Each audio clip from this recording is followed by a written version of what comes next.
Bonjour, je suis Nicolas Collin et je suis le cofondateur avec Laetitia Vito de Nouveau Départ, qui est le journal de la crise et de la transition. Aujourd'hui, je vais vous parler de climat, de réchauffement climatique et de comment l'innovation et en particulier les startups peuvent nous aider à lutter contre ce réchauffement climatique.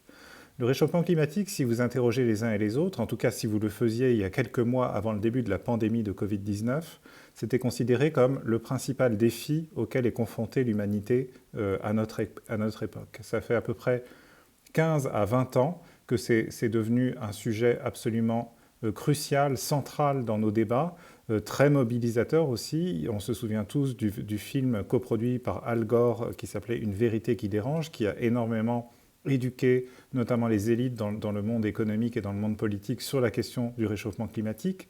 On se souvient tous des efforts diplomatiques considérables qui ont abouti à l'accord de Paris sur le climat, à l'époque, il y a quelques années. Et on se souvient tous plus récemment de l'émoi qu'a provoqué au niveau mondial la décision de Donald Trump de retirer, de désengager les États-Unis de l'accord de Paris sur le climat.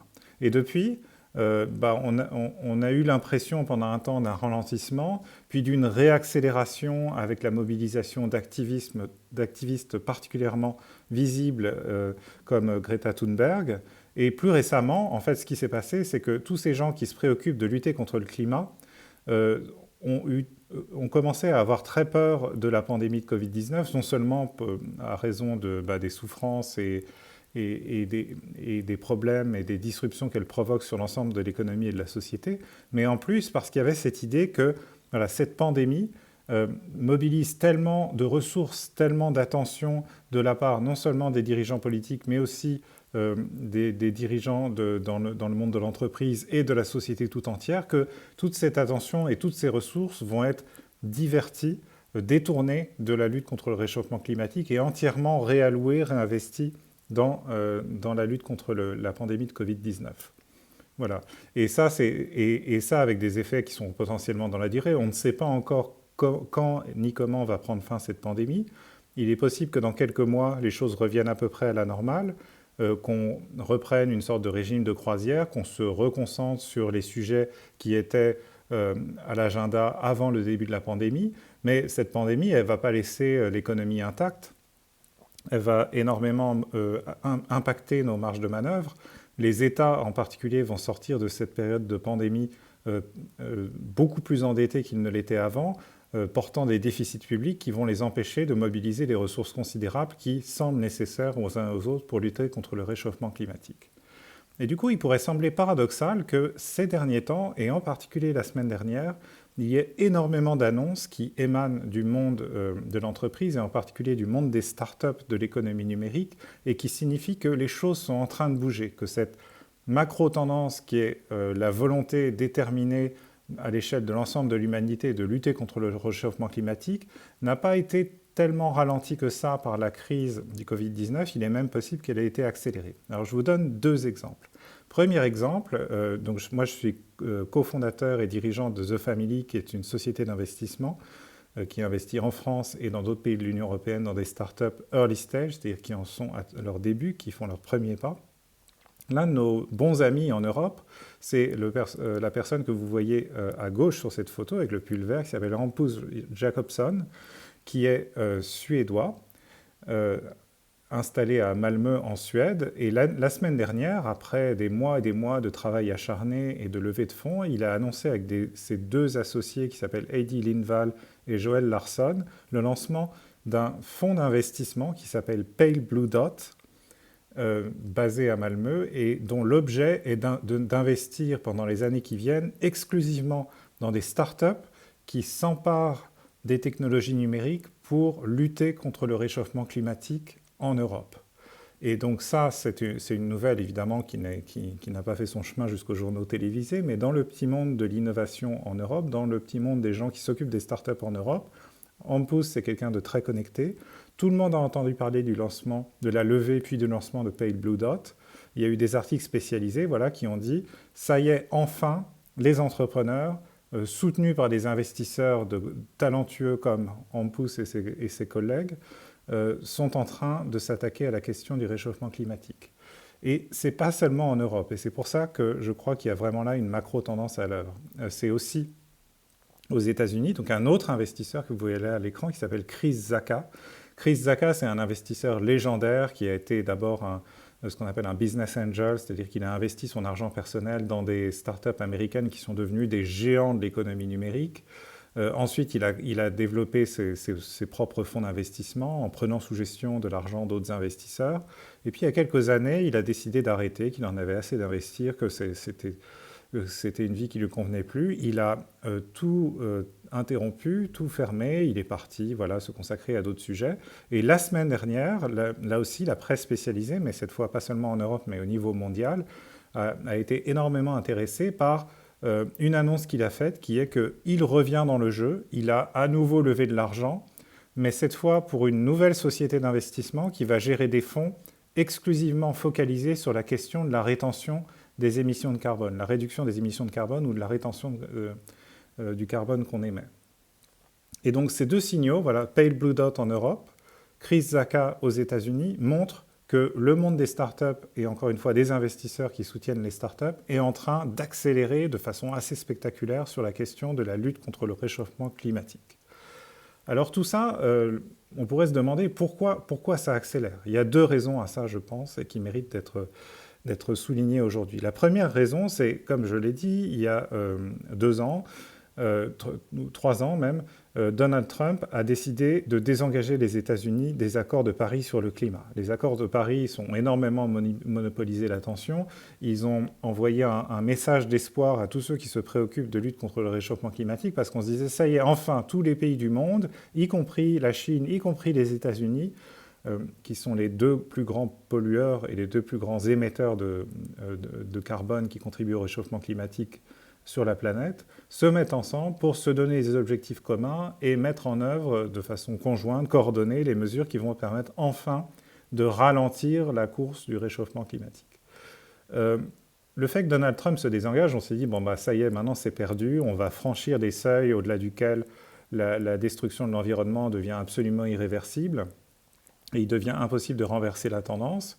Mais en fait, moi, ma théorie, ça a toujours été, j'ai écrit même à ce sujet en 2017, ça a toujours été que le geste de Trump était tellement brutal et tellement outrancier et a tellement choqué les opinions publiques dans le monde entier qu'il y a eu une sorte de volonté de redoubler d'efforts, d'aller encore plus vite dans les efforts que peuvent faire tous les pays du monde, mais aussi le monde de l'entreprise d'une manière générale, face au réchauffement climatique.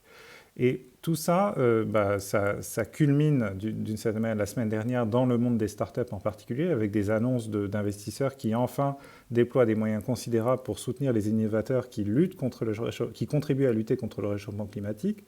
Mais à l'échelle plus globale, il y a aussi un signal très fort qui intéresse beaucoup les gens qui travaillent dans la finance depuis quelques mois déjà. C'est le fait que Larry Fink, que vous voyez ici à l'écran, qui est le fondateur et le dirigeant de la plus grande société de gestion d'actifs du monde qui s'appelle BlackRock, a annoncé au fil de différentes lettres envoyées à ses clients et à ses actionnaires que BlackRock allait progressivement se désengager de tous les investissements qui ne prennent pas en compte le risque que constitue le réchauffement climatique. Et ça s'est intensifié ces derniers mois, avant le début de la pandémie, à tel point que BlackRock a annoncé qu'ils retiraient toutes leurs billes, les milliards et les milliards de dollars qui sont investis par leurs intermédiaires dans la consommation d'énergie fossile. En particulier, ils ne contribuent plus du tout au financement de l'extraction de charbon et de la production d'énergie grâce au charbon aux États-Unis.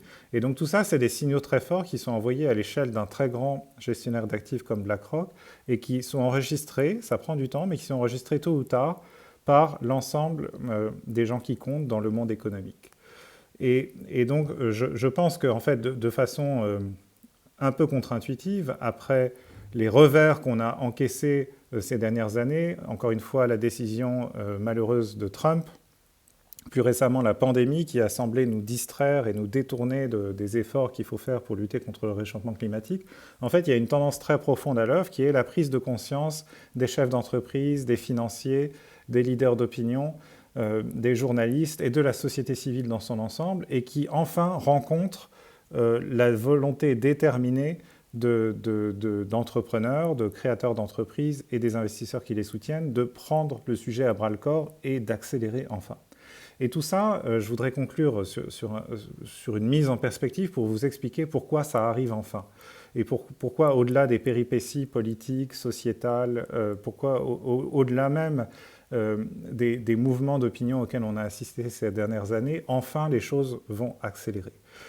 À l'écran ici, vous voyez l'un de mes amis et mentors qui s'appelle Bill Janeway, qui est l'auteur d'un livre qui est un ancien investisseur américain qui est maintenant professeur à l'université de Cambridge et qui a écrit un livre il y a quelques années qui s'appelle Doing Capitalism in the Innovation Economy. Ça veut dire le capitalisme dans l'économie de l'innovation. Et donc c'est le sujet qui l'a occupé pendant toute sa carrière, c'est le sujet sur lequel dans son livre il partage son expérience et ses analyses. Et il explique très bien dans ce livre notamment pourquoi les efforts, une première vague d'investissement qui a été faite dans des startups, dans ce qu'on appelle les clean tech ou les green tech, c'est-à-dire des technologies qui contribuent à préserver l'environnement, au début des années 2000, n'ont débouché sur rien, c'est-à-dire les investisseurs ont perdu leur argent, les entreprises en question n'ont pas réussi à décoller. Et ce qu'explique Bill dans son livre, c'est que la raison pour laquelle ça s'est passé à l'époque, ça a débouché sur un échec, c'est que cette vague d'investissement et cette vague d'efforts de mettre au point des nouveaux produits, des nouvelles technologies pour préserver l'environnement, n'a pas été précédée d'un investissement suffisant de la part des pouvoirs publics. Parce que c'est ça l'histoire de l'innovation. L'histoire de l'innovation, c'est que ça se passe toujours à peu près en deux phases. Il y a une première phase qui sont des investissements massifs sans espoir de retour de la part des pouvoirs publics, notamment dans des infrastructures ou dans la recherche fondamentale. Et ensuite, tout ça sédimente, voilà, pendant des années et des années. Et à un moment donné, ça arrive à maturité, c'est suffisamment consolidé, non seulement les résultats des efforts de recherche fondamentale, mais aussi les infrastructures nécessaires. Et il y a une prise de conscience de la société à ce moment-là qui fait que les entrepreneurs enfin peuvent se lancer. Ils ne se lancent pas dans le vide, ils se lancent de façon à s'emparer de tout ce qui a été développé, déployé par les pouvoirs publics dans les 10, 15, 20 dernières années qui ont précédé. Et c'est ça qui s'est passé ici. C'est-à-dire que le moment où la première génération d'entrepreneurs s'est lancée au début des années 2000, c'était un moment de prise de conscience. C'est l'époque du film de Al Gore, Une vérité qui dérange. Et cette prise de conscience, elle s'est passée en même temps dans le monde des entrepreneurs et des investisseurs et dans le monde des pouvoirs publics. Le problème, c'est que si les pouvoirs publics n'ont pas dépensé, investi, contribué massivement pendant une très longue période, les entrepreneurs ne peuvent pas réussir. Donc cette première génération d'entrepreneurs qui s'est lancée en même temps que les dirigeants politiques à l'époque ne pouvait pas réussir. Et ça a convaincu tout le monde, provisoirement, que c'était impossible de mobiliser les entrepreneurs pour lutter contre le réchauffement climatique. Là, ça y est, c'est-à-dire après 15 ans, enfin, les pouvoirs publics ont investi massivement, les choses se sont accélérées dans les 5-10 dernières années, et elles se sont encore plus accélérées à partir de 2017, au moment où Trump a désengagé les États-Unis, envoyant ainsi un signal aux autres gouvernements qu'il fallait vraiment mettre les bouchées doubles pour compenser ce dégagement outrancier des États-Unis. Et donc là, ça y est, on franchit un seuil, une sorte de point de saturation où les investissements massifs des pouvoirs publics rencontrent un écho dans la société qui se dit « ça suffit maintenant, il faut agir ». Alors bien sûr, il y a eu un petit moment de pause du fait de la pandémie de Covid-19, mais ce point de saturation, on ne peut pas désaturer en fait cette prise de conscience que c'est très important de lutter contre le réchauffement climatique et que tout est à peu près en place maintenant pour accélérer les choses. Donc ce à quoi on assiste, le fait que de plus en plus d'entrepreneurs se lancent, le fait que des investisseurs comme Chris Zaka et comme Hampus Jacobson en Europe se lancent pour soutenir les entrepreneurs, voilà, s'explique par cette mise en perspective qui est celle de Bill Janeway que je viens vous dire. C'est-à-dire ça se passe toujours en deux phases. Il y a une phase qui s'est enfin passée, c'est l'engagement massif des pouvoirs publics. Il y a la deuxième phase à laquelle on va assister aujourd'hui et qui promet d'être passionnante et qui est la multiplication des initiatives, la déclinaison de ce qu'on sait faire à une infinité d'applications possibles. Et tout ça, ce sera le fait d'entrepreneurs ambitieux qui cherchent à résoudre des problèmes qui comptent avec le soutien d'investisseurs qui sont prêts à les suivre et à prendre des risques avec eux. Voilà, donc ça, c'est un sujet évidemment très important qui va continuer de nous occuper pendant plusieurs mois et plusieurs années, mais c'est aussi un sujet sur lequel cette semaine, Laetitia et moi, on va revenir dans l'une de nos émissions à deux voix, c'est-à-dire une conversation entre nous deux à bâton rompu sur un sujet d'actualité autour duquel on offre voilà, d'abord nos opinions personnelles, des mises en perspective, des références, des comparables, des idées qui nous semblent intéressantes. Et ça, c'est réservé à nos abonnés sur Nouveau Départ. Donc, ce que je vous suggère, c'est non seulement de liker cette vidéo sur YouTube, de vous abonner à notre chaîne YouTube, mais aussi d'aller sur le site de Nouveau Départ qui est hébergé par la plateforme Substack, de vous abonner à Nouveau Départ. Ça coûte 15 € par mois ou 150 € pour l'année. Et en vous abonnant, vous aurez accès à cette émission à deux voix qui sera mise en ligne un peu plus tard cette semaine. Merci et à très bientôt.